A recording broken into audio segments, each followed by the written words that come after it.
রাত 2টে 3টে 4টে পর্যন্ত মেসি আর নেইমার ফুটবলের খেলার ম্যাচ গেছে না। এই এলাকার কোনো যুবক যে একটা খেলাও মিস করছে বলে আমার মনে হয় না, যতক্ষণ পর্যন্ত রোগে ব্যাধিতে বিছানায় না পড়ে গেছে। রাত 2টের সময় তুমি ফুটবল খেলা দেখবা, কনকনে শীতের রাত্রে ফাঁকা জায়গায় টেলিভিশন সামনে করে দাঁড়িয়ে আছো, এই ক্ষমতা তোমার আছে। রাত 3টের ম্যাচও তুমি দেখছো, রাত 4টের ম্যাচও দেখছো।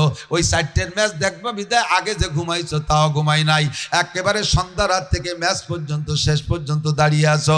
ও যুবক, তুমি রাত 3টে 4টের ম্যাচ দেখার জন্য যদি দাঁড়িয়ে থাকতে পারো, অবশ্যই শেষ রাত্রে ওইটা ঠান্ডা পানি দে অজুবা গোসলের প্রয়োজন হইলে আদায় করে তুমি দাঁড়িয়ে দাঁড়িয়ে তাহাজ্জুদের নামাজ পড়তে পারো কি পারো না?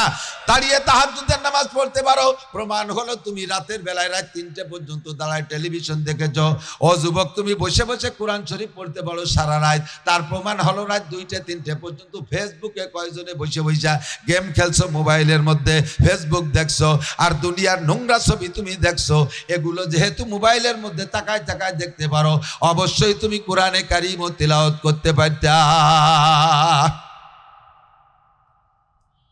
এই বয়সে তওবা করলে, যৌবনকালে ইবাদত করলে আল্লাহ পাক বেশি খুশি হয়, কারণ বুড়ো কালে মানুষ এমনি ভালো হয়ে যায়। কয়েক বছর আগে আমি দেখে আসছি, আল্লাহ একেবারে সচক্ষে দেখে আসছি, কি বলে শরণখোলা ওখান দিয়ে পার হয়ে একেবারে শেষ মাথায় রায়েন্দা কয় যেটা রে, বাগেরহাটের শেষ মাথায় সুন্দরবনের গায়ে, ওই জায়গায় একটা গ্রাম আছে।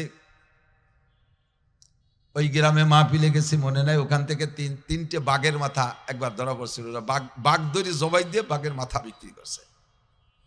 সীতারামপুর মোড় করছে। এই সীতারামপুর গেছি, যাইয়ে 2 দিন ব্যাপী মাহফিল। আমি মনে করলাম যে যেহেতু মাহফিলে দিনের বেলা আসি, সুন্দরবনের ভিতরে ঢুকবো, সুন্দরবনের ঘন জঙ্গলের মধ্যে ভিতরে ঢুকবো বলে ওদের 10-12 জনকে নিয়ে রেডি হয়েছি। আগেতে তো খুব জজ বাজে ভিতরে ঢুকবো, কিন্তু যখন ঘন জঙ্গলের কাছে গেছি তখন আর জিভে পানি নাই। আল্লাহ, ঢুকার আগে নদী, ছোট্ট একটা নদীর উপরে বাঁশের চার পার হয়ে যাইতে হবে। আল্লাহু আকবার। ওরা বলতেছে, হুজুর ওই বাঁশের গোড়ায় কয়দিন আগে 1 সপ্তাহ পর্যন্ত একটা বাঘ ওখানে বসা ছিল। মানুষ সামনে দিয়ে চলে যায়, বাঘটা বাহুতে কুলোয় না একটা থাবা দেবে। সামনে দিয়ে হরিণ ঘুরে যায়, বাঘের সাহস নাই, শক্তি দিয়ে কুলোয় না একটা থাবা মারবে। এই 7-8 দিন এই জায়গা থাকার পরে বাঘটা মারা গেছে, ফরেস্টাররা নিয়ে গেছে। আজীব হয়ে গেলাম, এই বাঘের সামনে দিয়ে বাঘের চেহারা দেখলে বিটা মানুষের আত্মা কালাইয়া যায়, মানুষ ভয়তে স্টক করে পড়েও যায়। এই বাঘ এই জায়গায় 1 সপ্তাহ পর্যন্ত কি যে খায় আল্লাহই ভালো জানে, বসে বসে আল্লাহ বিল্লে করে। ওই বাঘটা আগে লাভ দিলে সামনের দিকে 22 হাত যেত, এখন লাভ দেওয়া তো দূরের কথা, একটু নড়াচড়া করার ক্ষমতাও নাই। এখন কুন্দি দিলে পিছনের দিক 3 হাত পিছনে যায়, সেটুকু উঠতে পারে না। কাজেই বৈশা বৈশা আল্লাহ বিল্লে করে, তসবিহ তাহলিল করে। এইটা হলো বয়স হয়ে গেলে। এমন করে বাঘ বলেন আর সিংহ বলেন, হাতি বলেন আর যত বড় প্রাণী বলেন, একসময় তার দুর্বল হতেই হয়। দার জবানি তওবা করদান শিবায়ে পাইগম্বারিস ওয়াক্তে পিরি গরগে জালেম মিশাবাত পরহেজগার। যৌবনকালে ইবাদত করা নবীওয়ালা স্বভাব, আর বৃদ্ধ হয়ে গেলে রয়্যাল বেঙ্গল টাইগার ও পিসাবের কাছে মুরিদ হইতে বাধ্য হয়। ওই সময় থাকতে মুরিদ হইতে হবে। আমার এলাকার যুবকদের জন্য বিশেষ করে আমি টার্গেট করি, আজ থেকে 30 বছর আগে যে সমস্ত জিনিসের নাম আমরা শুনতাম না এলাকায়, এখন অ্যাভেলেবেল দেখতেছি। এই এলাকার যুবকদের চাইতে বেনামাজি যুবক খুব কমই আছে। আমাদের এলাকার যুবকরা বেনামাজি বেশি, আমাদের এলাকার যুবকরা গাঁজাখোর বেশি, কতক্ষণ অ্যাবাখোর বেশি, ফেন্সিডিল কর বেশি, পাড়ায় পাড়ায় ডিলার হয়ে গেছে। যুবক যারা গাঁজা অ্যাবা ফেন্সিডিল খাও, আল্লাহকে বিশ্বাস করো, হাসে উড়াই দিও না, সেদ্রাই উড়াই দিও না, ধরা একদিন পড়বা। ওলামায়ে কেরাম আমরা সাক্ষী হব ইনশাআল্লাহ। ফাসাউফা তারা ইদান কাশাফাল গুবারো আফারাসুন তাহতা রিজলিকা আম হিমারো। অন্ধকার কেটে গেলে বুঝবা তুমি ঘোড়ার পিঠে বসা না গাধার পিঠে বসা। নবী পাক মেরাজের রাত্রে জাহান্নাম দেখতে গিয়েছিলেন।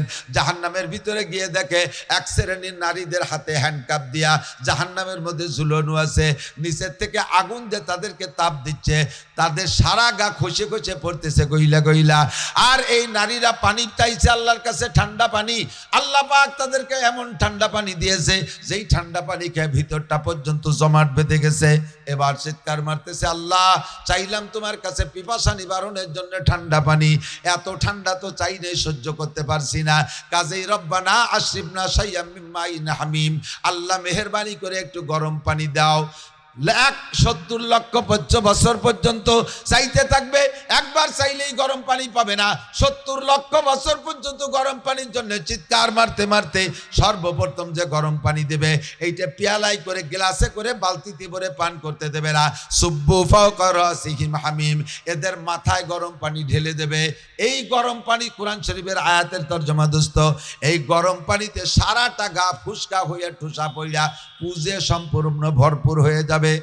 কিন্তু ভিতরে এখনো ঠান্ডা কাটে নাই, ভিতরে ঠান্ডার জন্য গরম পানি চেয়ে যাচ্ছে। রব্বানা আশরিবনা শাইয়্যাম মিন মাইন হামিম, আল্লাহ একটু গরম পানি পান করতে দাও। সুম্মা সুব্বু ফাওকা রাসিহিম হামিম, আবারও তাদের মাথায় গরম পানি ঢেলে দেবে। দ্বিতীয়বার গরম পানি ঢেলে দিলে এই গরম পানির তাপে শরীরের সমস্ত ফুসকাগুলো ফাইটা, এই ঠুসাগুলো ফাইটা ভিতরে যে পুষ ছিল ওই পুষগুলো একটা ড্রেন দিয়ে যাইয়া একটা গর্তের মধ্যে জমা হবে, একটা গর্তের মধ্যে জমা হবে। ওই গর্তের নিচে যে জাহান্নামের আগুন দিয়ে জাল দিতে দিতে দিতে দিতে এমন এমন হয়ে যাবে যেন সেই পুজের ভিতর দিয়ে আগুন বের হচ্ছে। ওদিকে তারা তো গরম পানি চেয়েই যাচ্ছে, তাদেরই গায়ের পানি, তাদেরই গায়ের পুজ এমন ভাবে জাল দিয়া এরপরে তাদেরকে পেয়ালায় দেয়া হবে, ইশরাবু, ঠিক আছে এখন পান করো। যখন ওই পচা গরম পুজ পান করবে সঙ্গে সঙ্গে ভিতরে নারী বুড়ি সব পয়সা নারীদের সরঙ্গাতে বের হতে থাকবে। হুজুর বলেন আমি সচক্ষে দেখে আসছি নারীদের এই অবস্থা, হাত হ্যান্ডকাপ দিয়ে ঝুলানো, মাথায় গরম পানি ঢেলে দেওয়ার পরে এই পুজ তৈরি হয়েছে, এই পুজ তাদেরকে খাইতে দেওয়া হয়েছে। আর ওই পুজের কারণে নারী বুড়ি পয়সা সরঙ্গাতে লজ্জাস্থান দিয়ে বের হচ্ছে। আর এই লজ্জাস্থানে জিব্বা লাগাইয়া ওই পুজ জিব্বে দিয়ে চাইতে খাইতেছে এক শ্রেণীর পুরুষরা। হুজুর লজ্জায় চক্ষু বন্ধ করে পিছনের দিক তাকায় জিব্রাইলকে বললেন, জিব্রাইল মান হাউলাই ওয়া শানুহুম, ও জিব্রাইল এরা কারা, এদের এই বিচারটা কেন হচ্ছে? জিব্রাইল বললেন, হুজুর আগে নারীদের পরিচয় নেন। হুন্না জুনাত ওয়া কুল্লুহুন্না উম্মাতুক, এই সব মহিলারা আপনারই উম্মত, অন্য কোন নবীর উম্মতরা আপনাকে দেখানো হচ্ছে না, আপনারই উম্মত। এদের দোষ কি? কয় হুন্না জুনাত, এরা ব্যভিচারিণী নারী, পয়সার লোভে জিনা করেছে, আনন্দ ফুর্তিতে জিনা করেছে, দেহ ব্যবসা করে তারা বিভিন্ন ভাবে আনন্দ ফুর্তি করে পয়সা কামাই করেছে। এই সকল নারীদের বিচার, এরা তওবা করে মরে নাই, দুনিয়ার থেকে তওবা করে নাই। অ্যাক্সিডেন্ট হতেই পারে, সাথে তওবার দরজা খোলা আছে। জিন্দেগিতে অ্যাক্সিডেন্ট হতেই পারে নফসে শয়তানের দোকায় পড়া, কিন্তু তওবা করলে আল্লাহ এই বিচারের থেকে মাফ করে দিবেন। এরা তওবা করে নাই, ওই নিশায় থাকতে থাকতে তাদের মরণ হয়ে গেছে। তাই কোটি কোটি বছর তাদের বিচার হবে, এমন করে তাদের সরঙ্গাতে পুজ বের হতে থাকবে। খাচ্ছে যারা, তারা কারা? জিব্রাইল। জিব্রাইল বললেন, হুজুর তারা আপনার উম্মত। তাদের মধ্যে দুইটা দল, এক দল হুমুজ জানি, ওরা ব্যভিচারী জিনাখোর, এইভাবে জিনার নেশায় থাকতে থাকতে অন্যায় করতে করতে বিনা তওবায় মারা গেছে। তাই তাদের বিচার এমন, তারা নারীদের সরঙ্গাতে বের হওয়া পুষ পান করবে। 2 নম্বর ওয়াহুম শারিবুল খামার, অহুম শারিবুল খামার, এ যুবক অহুম শারিবুল খামার। নবী পাক বলেন, নেশাখোর, গাঁজাখোর, এবাখোর, ফেন্সিডিলখোর, হিরোইনখোর, মাদকখোর যারা আছো এক্ষুনি সতর্ক হইয়া যাও, আল্লাহর ফজলে কিয়ামতের ময়দানে দেখা হবে ইনশাআল্লাহ। আজকে যদি তওবা করো তাহলে আল্লাহ পাকের ওয়াদা, ফাউলাইকা ইউবাদদিলুল্লাহু সাইয়্যাতিহিম হাসানাত, বিগত জীবনে যত অন্যায় করেছো, এই মর্মে যত অন্যায় করেছো সব গুনাহ আল্লাহ ক্ষমা করে দিয়ে গুনাহ সংখ্যা পরিমাণ নেকি আমলনামায় দিয়ে দেবে। এই তওবা কবুল হয়েছে তার প্রমাণ। যে কথা বলছি প্রত্যেক ইবাদত কবুলের প্রমাণ, তো গুনাহ তওবা কবুলের প্রমাণ। যে গুনাহ থেকে তওবা করেছেন, এই গুনাহ যদি আর না করেন তাহলে বুঝবেন তওবা কবুল হয়ে গেছে। আজকে থেকে আমি কি এই গুনাহটার থেকে তওবা করতে পারি? একটু তওবা করতে পারি? সবাই মিলে একটু হাত দেখাই, কারণ সবাই তো মদ গাঁজা খায় না, বিভিন্ন গুনাহ তো সবাই করি। পড়ি আস্তাগফিরুল্লাহ, আস্তাগফিরুল্লাহ, আস্তাগফিরুল্লাহ রাব্বি মিন কুল্লি যামবি ওয়া আতুবু ইলাইহি লা হাওলা ওয়ালা কুওয়াতা ইল্লা বিল্লাহিল আলিয়্যিল আযীম। আল্লাহ, আমি আমার এলাকার জনগণ নিয়ে হাত তুলেছি, আমাদের তওবা তুমি কবুল করো। জোরে বলেন আমিন। রব্বানা তাকাব্বাল মিন্না ইন্নাকা আনতাস সামিউল আলিম ওয়া তুব আলাইনা ইন্নাকা আনতাত তাওয়াবুর রহিম। আল্লাহ, তুমি আমার ইবাদত বন্দেগী কবুল করো, আমার তওবা কবুল করো।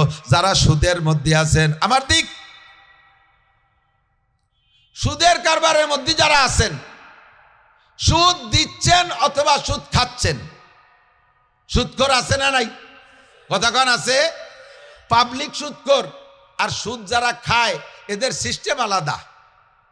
ওদের কাছে টাকা কর্জ চাবেন, কোনোটা নাই। মহা বিপদ পেশ করবেন, কোনো ব্যবস্থা যদি না করেন তাহলে আপনাদের বৌমা মারা যাবে। যখন এই কয় তখন তো একটা ব্যবস্থা করা লাগে, কয় না তারপরও টাকা নাই। একজনের কয়টা টাকা হয়ে গেছে, ওর আবার স্বভাব খারাপ, ও লাভ না দিলে দিতে নিষেধ করছে। সিস্টেম কি? উনার নিজের টাকা সুদের পর দেবে, সে সেভাবে কয় না। একজনের কয়টা টাকা আমার কাছে ছুঁয়ে গেছে, তার আবার স্বভাব খারাপ, উনার স্বভাব খুব ভালো, উনি সাধ্য হাতে তলিরাটি। মনে রাখবেন, ভালো করে মনে রাখবেন, কিয়ামতের ময়দানে যে জিজ্ঞাসাগুলো হবে স্বভাব। 2 নম্বর 3 নম্বর জিজ্ঞাসা আন মালিহি, মাল সম্পর্কে জিজ্ঞাসা করা হবে। মিন আইনা ইকতাসাবা ফিমা আনফাকা, কোত্থেকে কামাই করেছো, কোথায় খরচ করেছো। আপনি বলবেন আল্লাহ আমার ইনকামের মধ্যে কোনো সমস্যা নেই। তুমি শুনলে আশ্চর্য হয়ে যাবা, আল্লাহরে ভুলো বলা দিচ্ছে। কদি কিভাবে কামাই করেছে? শেষ রাত্রে উঠে তাহাজ্জুদ করছি, ফজর পর্যন্ত 12 তাসবিহ জিকির করছি, মুনাজাত করতে করতে আজান দিছে। ফজরের নামাজের সুন্নত ঘরে পড়া সুন্নত কেখানে রুজুর করেছিল, সেই থেকে আমি ঘরেই সুন্নত পড়ি এবং প্রথম রেখাতে কুলিয়া, দ্বিতীয় রেখাতে কুলহু, এই দিয়েই সুন্নত পড়ছি। এরপরে জামাতে নামাজ পড়ছি, জামাতে নামাজ পড়িয়ে বাড়ি চলে আসিনি, 2.5 ঘন্টা দাওয়াতের মেহনত করছি। এরপরে আবার সরমনের হুজুরের কাছে মরিদ ছিলাম, সেজন্য আধা ঘন্টা হুজুরের দেওয়া ওজিফা জিকির ও ফজরবাদ করছি। এরপরে ইশরাকের নামাজ পড়ে বাসায় আসি, আইসে দেখি যে বাসায় রান্না হয়ে গেছে। এক দস্তারখানে এক প্লেটে ফ্যামিলির 4 জন সদস্য সুন্নতি তরিকায় খানা খাইয়া রিক্সা খান, ভ্যান খান, অটো খান নিয়ে বেরোইছি। সারা দিন ভরে ভ্যান চালাইছি, রিক্সা চালাইছি, কাহারও কেউরে কষ্ট দিয়ে ধোকা দিয়ে পয়সা নেই। নামানোর পরে যে যাতেছে তারপর শুকর আদায় করছি। আর আজান হওয়ার পরে একটা প্যাডেল মারি নেই কোনোদিন। আজান হওয়ার সাথে সাথে ভ্যান, রিক্সা, অটো যা চালাইছি দাঁড় করে দিয়ে জামাতে নামাজ পড়ছি। এভাবে 5 ওয়াক্ত নামাজ, ঈশার নামাজ পড়িয়ে বাসায় আইসা নামাজ পড়িয়ে এরপরে সূরা ওয়াকিয়া আর সূরা মুলুক পড়ে রাতের খানা বা সুন্নতি তরিকায় খাইয়ে এরপরে ঘুমাইছি। এই হলো আমার জীবনযাপন, ইনকামের পদ্ধতি এই ছিল। আল্লাহ ভ্যান চালাইয়া রক্ত পানি করা টাকা, বলো আমার এর মধ্যে কোনো সমস্যা আছে? আল্লাহকে ইনকামের ব্যাপারে golden A plus, thank you, okay, কোনো সমস্যা নাই। খরচ করছো কোথায় একটু পাও? কয় যে তো ভাবছিলাম যে তুমি ইনকাম শুনিয়ে থামিয়ে যাবো, আবার খরচের কথা শুনলে ওই জায়গায় একটু সমস্যা আছে। ওই শনিবারে ব্যারাকের কিস্তিতে টাকা কয়টা দিয়ে দিছি, গ্রামীণ ব্যাংকের কিস্তিতে টাকা কয়টা দিছি। আল্লাহকে ফিটি সালা বান্ধ। ইনকাম ভালো, খরচটা ভালো না। ইনকাম ভালো, খরচটা ভালো না। আমার কথা, মিনাই নাকতাসাবা ফিমা আনফাকা, কোত্থেকে কামাই করেছো, কোথায় খরচ করেছো। কামাই ভালো, খরচ ভালো না, এটাও তুমি অন্যায় করেছো। আর একজন কয় আল্লাহ আমারটা কব নাকি? কয় যাই তো কও যে তোমারটা কয়। আল্লাহ আমার খরচের কথা শুনলি তুমি আর অধিক চাবাই না। কদি তুমি কি খরচ করছো? কয় কি আল্লাহ জাকাত দিছি প্রত্যেক বছর পাই টু পাই হিসেব করে 1 টাকাও বাকি রেখিনি। কুরবানির সময় বড় বড় 4টে গরু কিনে জবাই দিয়ে মাত্র 5 কেজি আমরা রান্না বান্না করে খাইছি, সব গ্রাম করে দান করে দিছি। সদকা ফিতরা রমজানের ভিতরে দিছি, এ হলো মালি জাকাত। 5 বার হজ করছি, 10 বার উমরা করছি। প্রত্যেক বছর তবলিগে নিসাবি চিল্লা দিছি, আর 1 সাল লাগাইছি একবারে। আর আমার টাকা দিয়ে 50 জনের বিদেশে তবলিগ করতে পাঠাইছি। দেশে যে কত দিছি তার ঠিক নাই। 10টা মসজিদ করছি, আর আমার বাড়ির পাশের মাদ্রাসায় তো অকাতরে দিছি। ফকির মিসকিন কেউ আসলি কোনোদিন তারে ভিড়াই নেই, এভাবে সব করছি। বলো আল্লাহ আমার এই খরচটা কেমন হয়েছে? আল্লাহকে দারুণ খরচ করছিস। তুই এতটা খরচ করছিস, টাকা পালি কোন জায়গা? খরচটা তুই ভালোই করলি। শেষে কয় যে শেষবারে হজে গেলাম, ওই সময় যে কাবা ঘরের গিলাপ পাল্টাবে, তো তাকে তো টাকার অভাব নাই, তবুও সুযোগ পেয়ে 10 লাখ টাকা দিয়ে এসছি কাবা ঘরের গিলাপ। এত টাকা পালি কোন জায়গায়? তোর বেতন কত? বেতন 25,000 টাকা। বেতন 25,000 টাকা বেতনের পর এই যে খরচ করলি এই টাকা পালি কোন জায়গা? সেলো একটা ইনকাম, সেলো, ওগুলো তোমার দেওয়ার দরকার নেই। রাস্তায় দাঁড়াতাম, ট্রাকের সাথে মুসাফা করতাম, পকেটে তোতাম, একটু থানায় হালকা পাতলা দালালি করতাম, কোর্ট কাছারিতে কিছু দালালি ছিল। এই সিস্টেম কইরা হারাম ভাবে ইনকাম করে, পরিষ্কার হাদিস, লা সাদকাতা মিন গুলুল, হারাম টাকা যারা ইনকাম করেন, কাকারি মাদ্রাসাও দিয়েন না, সুলতান শৈখুল মাদ্রাসা দিয়েন না, মাদ্রাসা আপনি দিয়েন না, হারাম টাকা দান করে সওয়াবের নিয়ত করলে নেকি তো হবেই না, আপনি কাফের হয়ে যাবেন। আবার বলি, হারাম টাকা দান করে সওয়াবের নিয়ত তো করলে সওয়াব তো পাবেনই না, আপনি সওয়াবের নিয়ত করলে কাফের হবেন। কেন কেন কাফের হবেন? আল্লাহ রসুল বলেন, মা আমানা বিল কুরআনে মান ইস্তাহাল্লা মাহারিমাহু, কুরআনে যাকে হারাম বলেছে, একটা হারামকে যদি আপনি হালাল মনে করেন, ধরে নেওয়া হবে গোটা কোরআনকে অস্বীকার করেন।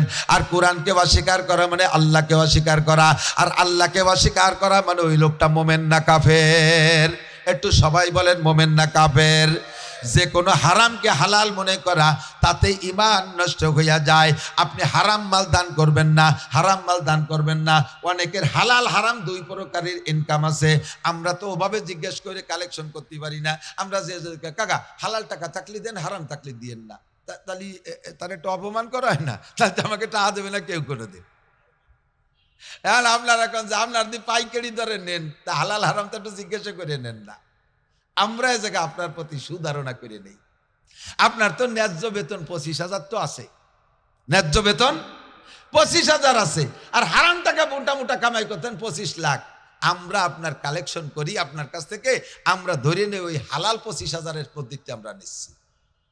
আর যেটা হারাম কামাই করে সেটা আপনি করে বেড়াচ্ছেন, বাকি আপনার নগদে একবারে চোখের সামনে। আমি এক পুলিশের কাছে কালেকশনে গেছিলাম, তো পুলিশের কাছে টাকা চাইছি, পকেটের থেকে এক বান্ডিল ধরে টাইনি বেরোইছে, বেরোনোর পরে দেখে কাছে না হুজুর এটা দেওয়া যাবে না, ওটা আরে খুশি দিয়ে আর এক পকেটেতে বেরোচ্ছে, সেটাও দেখে না এটা দেওয়া যাবে না। পরে আর এক পকেটের থেকে কিছুটা বেরোয় কয় জি হুজুর এটা দেওয়া যাবে। আমি তো ঘটনা কি কয় যে হুজুর তা কোয়া যাবে না, তাই কোয়া যাবে না যখন আমি বুঝে ফেলাইছি। হারাম টাকা কখনো দান করবেন না। আমাদের এলাকায় হারামখোর বহুত আছে, হারামখোর আছে না? হারামখোর যারা এই সুদে লেনদেন করে, সুদের সাথে কারবার, তাদের হাতে রমজান মাসে তাদের ইফতারি একটু মোটাসোটা হওয়াটাই স্বাভাবিক, একটু মোটাসোটা হওয়া স্বাভাবিক।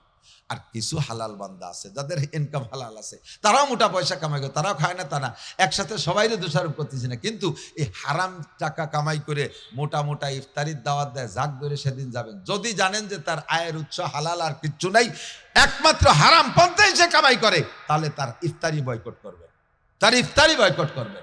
যে লোকটা সুদীয় সংস্থায় চাকরি করে, সুদীয় কারবারে চাকরি করে, সুদীয় সংস্থায় চাকরি করে, সুদের প্রতিষ্ঠানে চাকরি করে, ওই লোকটার বেতনের টাকা দিয়ে যদি কুরবানির ভাগী থাকে, ওই লোকটার বেতনের টাকা দিয়ে যদি কুরবানির ভাগী থাকে, তাহলে বাকি যে 6 ভাগই ছিল ওর একার কারণে পুরো 6 ভাগের কুরবানি বাতিল।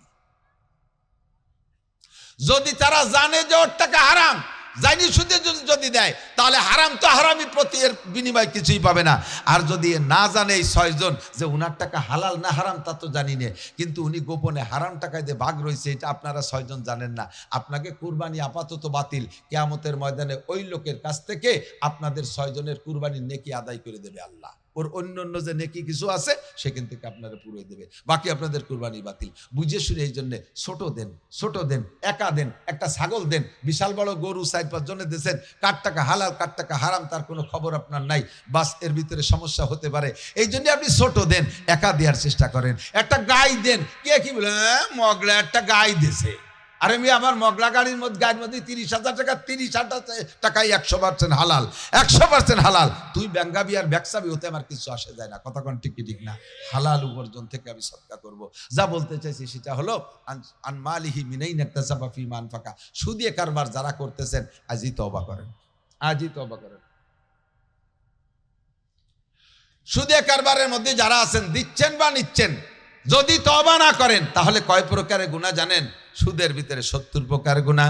নবী আলাইহিস সালাম বলেন আর রিবা 70 জুজআ, সুদের 70টা স্তর আছে। ফাআলাহা, 1 নম্বর সবচেয়ে বড় সুদের 1 নম্বর গুনাহ হলো হারবুম বিল্লাহি ওয়া রাসূলিহি, আল্লাহ আল্লাহ রাসূলের সাথে যুদ্ধ করার গুনাহ।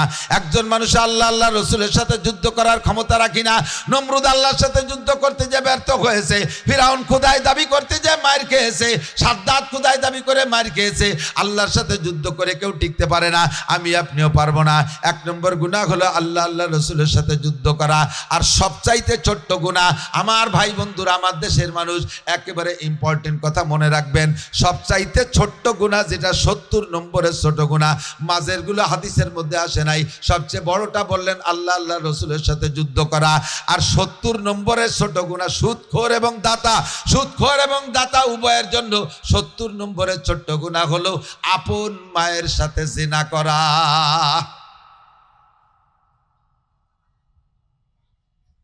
ফামান শাআ ফালইউমিন ওয়া মান শাআ ফালইয়াকফুর, যার মনে চায় মানেন, যার মনে চান না মানেন না, কিচ্ছু আসে যায় না। ওয়া মা আলাইনা ইল্লাল বালাগ, আপনারা আমার আপন, আমি আপনাদের আপন। কিয়ামতের ময়দানে বলবেন আল্লাহ, আমরা তো আমাদের হুজুরের বয়ান শুনতাম, বিদেশি হুজুর ছাড়া বয়ান শুনতাম না এমন না, আমাদের হুজুরের কথাও শুনতাম।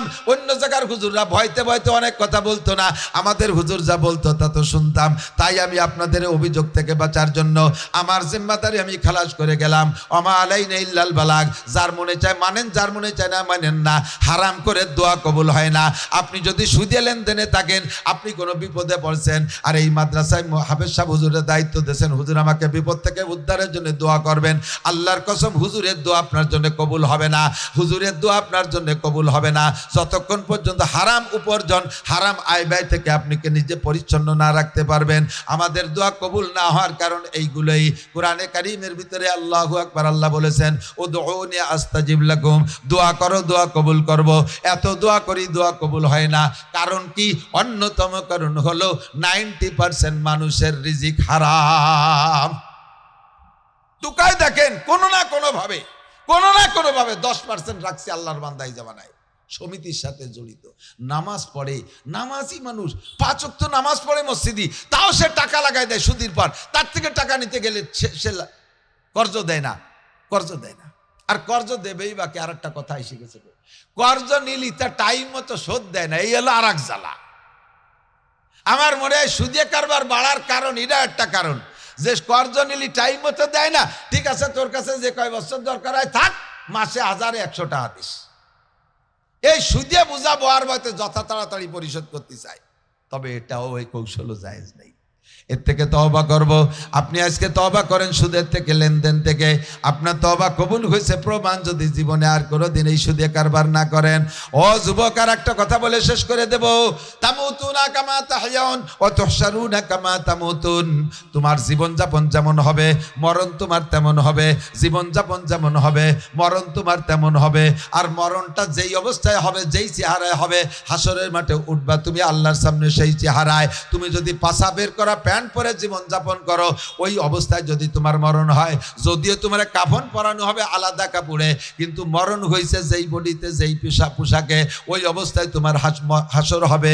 আর ওই অবস্থায় হাসরে নবী পাকের সামনে গেলে তুমি চিন্তা করে দেখো, ওইটা কি নবীওয়ালা সুরতের সাথে মেলে কি মেলে না? তাহলে যদি না মেলে, তাহলে অবশ্যই তোমাকে নবী সুপারিশ করবে না।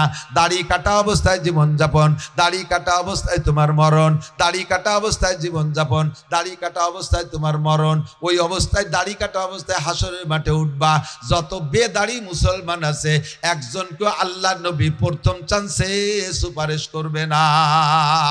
শুধুমাত্র দাড়ি কাটার গুনার কারণে, শুধুমাত্র দাড়ি কাটার গুনার কারণে 50 আলফা সানা, 50,000 বছর অতিরিক্ত জাহান্নামে পোড়া লাগবে।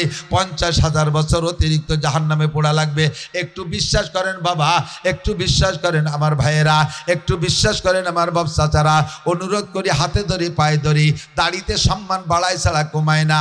যতদিন আপনার দাড়ি ছিল না, অতদিন মানুষে আপনাকে সালাম দিত কম। যখনই দাড়ি রাখবেন যুবক মানুষ, মানুষের মুসলমান হিসেবে চিনতে সহজ। আগ সাক্ষাতে আপনাকে একটা সালাম দেবে কি দেবে না?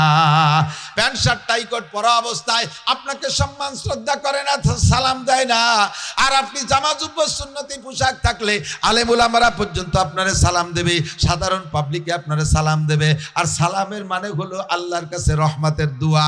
আসসালামু আলাইকুম রহমাতুল্লাহ, আল্লাহর পক্ষ থেকে আপনার উপরে শান্তি আর রহমত আর বরকত নাজিল হোক, এমন একটা দোয়া পাইতেছেন সুন্নতের বদৌলতে। কথা কন। এবার দাড়ি রাখবেন, দাড়ির পরিমাণ কতটুক? ছোট ছোট দাড়ি দাড়ি না, ছোট ছোট দাড়ি দাড়ি না। দাড়ি রাখার নিয়ত করার পরে এক মুঠ হওয়ার আগে যদি দাড়িরে সাইটে ফেলেন, চাষার চাইতে বেশি গুণা। এক মুঠ হওয়ার আগে যদি দাড়িরে সাইটে ফেলেন, চাষার চাইতে বেশি গুণা। কারণ যে চাষে সে গুণা মনে করে চাষে, আর যে ছোট্ট ছোট্ট দাড়ি রাখে সে দাড়ি যা দাড়ি না তারে দাড়ি মনে করে। অর্থাৎ যা সুন্নত না তারে সুন্নত মনে করে, যা সুন্নত না তারে সুন্নত মনে করা, এইটা সুন্নত তরকের চাইতে বড় অপরাধ। এজন্য দাড়ি যারা রাখছি পরিমাণ মতো লম্বা রেখে ফেলবো, সুন্নতি পোশাকের পাবন্দি করব। এসব কথার পর আমলে আনার জন্য সহজ একটা পদ্ধতি, সহজ একটা পদ্ধতি বলবো। এইসব কথা এক রাত্রে শুনছেন, আমারও বলতে ভালো লাগতেছে, নিজেদের মানুষ শুনতে আপনাদের ভালো লাগতেছে, ভালো লাগা পর্যন্ত শেষ করা যাবে না, এটারে আমলে আনতে হবে। এবার এগুলো সব ডায়াগনোসিস করলাম, এবার ডিসপেন্সারি চিনেই দে, ওষুধ কিনে খাবেন আপনি। ডিসপেন্সারি কি? দুইটা কথা মনে রাখবেন। একটা হলো হক্কানি, কোনো হক্কানি রব্বানি আমলওয়ালা কোনো পীরের সাথে সম্পর্ক রাখা। কোন হক্কানি পীরের সোহবাতে থাকলে, হুজুরের সাথে যাতায়াত থাকলে, হুজুর আপনাকে মাঝে মাঝে দেখবে, আর দেখে কোনো জায়গা তুলবে, আমি তোমার মাথায় টুপি নাই কা, আমি তোমার মাথা চুল ওরকম কা, তোমার দাড়ি ওরকম জেলন স্কিনসার দাড়ির মতো দাড়ি কা, তোমার চুল ওরকম মেসি নেইমারের মতো চুল কা। হুজুর লুকমা দেবে, সাথে সাথে ভয়তে হলেও আপনার পরিবর্তন আসবে। আর উস্তাদের ভয়তে আমলে আসলে এই ভয়টা একদিন আল্লাহর সাথে সম্পৃক্ত হয়ে যায়। কতক্ষণ? এই জন্য কোনো হক্কানি রব্বানি আমলওয়ালা পীরের সাথে সোহবত রাখা। আমাদের এলাকায় অনেক সহি পীর আছে, তার ভিতরে আন্তর্জাতিকভাবে প্রসিদ্ধ চরমনাইর হুজুররা। চরমনাই হযরতদের কাছে বায়াত হইলে একটা গুণ পাবলিকের, সেটা হলো কমপক্ষে বাহ্যিক আমলের পরিবর্তনটা আসে। আর বাহ্যিক অবস্থা পরিবর্তন হলে ধীরে ধীরে ভিতরটা আল্লাহ তাআলা পরিবর্তন করে দিতে পারে। পারে কি পারে না? আল্লাহু আকবার। এই জন্য আমার টুপি দাড়ি পাগড়ি জুব্বার আমলটা আসবে ইনশাআল্লাহ একজন হক্কানি পীরের সাথে সোহবত। 2 নম্বর হলো দাওয়াত ও তবলিগের মেহনত। পীরের কাছে মুরিদ হইলে তবলিগ করা যায় না এমন না, চরমুনাই গেলে সেখান থেকে আইসে তবলিগে যাওয়া যায় না এরকম না। বরঞ্চ কথা বলবো, যদি কোনো পীর বলে তবলিগে যাবা না, তাহলে ওই পীরের কাছেই যাবেন না। কোন পীর যদি তবলিগের এগেনস্টে কথা বলে, ওই পীরও ভণ্ড, ওই পীরের কাছে যাবেন না। তবলিগকে সারা পৃথিবীর সমস্ত হক্কানি রব্বানি ওলামায়ে কেরাম সমর্থন করেছে, সারা বিশ্বের সমস্ত বড় আলেমরা তবলিগকে সমর্থন করে। দেওবন্দ, পাকিস্তান, নিউটন, করাচি, দারুল উলুম করাচি, এরপরে ভারতের ভিতরে বিশাল বিশাল মাদ্রাসা, আমাদের বাংলাদেশ হাটাজারি, পটিয়া, বাবুনগর, জিরি, নাজিরাট, লালবাগ, মালিবাগ, যাত্রাবাড়ি, গড়ডাঙ্গা, যত মাদ্রাসা, সব মাদ্রাসার হুজুররা তবলিগ পছন্দ করে।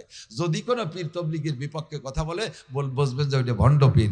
আর যেই পীরের কাছে মুরিদ হওয়ার পরে পীর সাহেব তবলিগি যেতে বলে, পীর সাহেবের সবকগুলো যথাযথ পালন করবেন। আর তবলিগি যাইয়া আমলগুলো একটু প্র্যাকটিসে আনতে সহজ হয়, প্র্যাকটিস হয়, ওর মধ্যে গেলে প্র্যাকটিস হয়, সরাসরি আমলের প্রশিক্ষণ দেয়। আল্লাহ পাক রব্বুল আলামিন আমাদের সকলকে সহি তরিকায় চলার জন্য আমাদেরকে আল্লাহ তাআলা তৌফিক দান করে। সবাই বলেন আমিন। আজকে ঈশার নামাজটা বা জামাত এখানে আদায় করব, এটা কারা কারা রাজি আছেন? একটু আল্লাহকে হাত দেখাবেন, ধোকা দেবেন না, আল্লাহকে হাত দেখাই। একটু আজকের ঈশাটা এখানে জামাতে পড়বেন, আজকে ঈশার নামাজটা এখানে জামাতে পড়বো তো ইনশাআল্লাহ।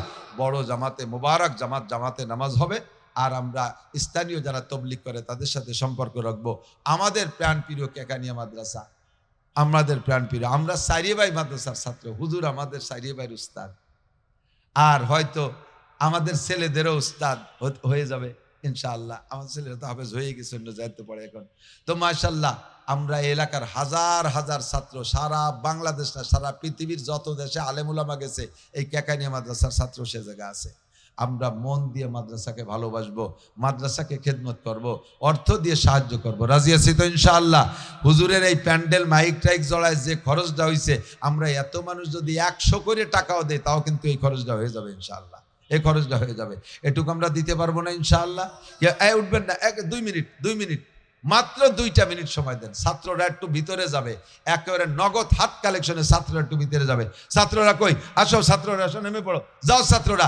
কেউ উঠবে না, যে উঠবে বুঝবো যে মাদ্রাসার বিপক্ষের, আমি তারে সবাই চিনিয়ে দেবো যে এই যে একটা শত্রু যায়, ডাইয়ে দেখায় দেবো, একটু কালেকশন হবে প্রত্যেকের পকেটে 100 200 500 10 20 50 নগদ এইটা দেবো। আমাদের প্রাণপ্রিয় কেকানিয়া মাদ্রাসা, প্রাণপ্রিয় কেকানিয়া মাদ্রাসা, আরে সুলতান শাহী গোড়াদার মাদ্রাসায় কেকানিয়া মাদ্রাসার শাখা। একসময় দুইটা মাদ্রাসা মিলে একটা ছিল, এইটা ছিল হেফজখানা, ওইটা ছিল জামাতখানা। পরে কেকানি তালা সবাই সম্মিলিতভাবে আমাদেরকে হেফজখানা করার অনুমতি দিয়েছে, তাই আমরা করছি। বাকি আমাদের মূল মাদ্রাসা এইটা, মুরব্বী মাদ্রাসা এইটা। এ কথা জীবনেও অস্বীকার করতে পারবো না। এই মাদ্রাসার কোনো কম হয়ে গেলে এটা আমার খুব কষ্ট পায়, খুব কষ্ট পাই। মাদ্রাসার ছাত্র না দেখলে আমার খারাপ লাগে। মাদ্রাসার ভিতরে কোনো কম হয়ে গেলে আমার খুব কষ্ট হয়। ভিতরে ঢুকে পড়েন, জামার কোরস নিয়ে গেলি ভালো হইতো। এই যে যাচ্ছে ভিতরে, সবাই সবাই একটু হাত দেন, একটু হাত দেন বিসমিল্লাহ কইয়া। আমরা এই প্যান্ডেল খরচটা কমপক্ষে যেন মাঠের থেকে হয়ে যায়, এইভাবে একটু হাত বড় করে দেন।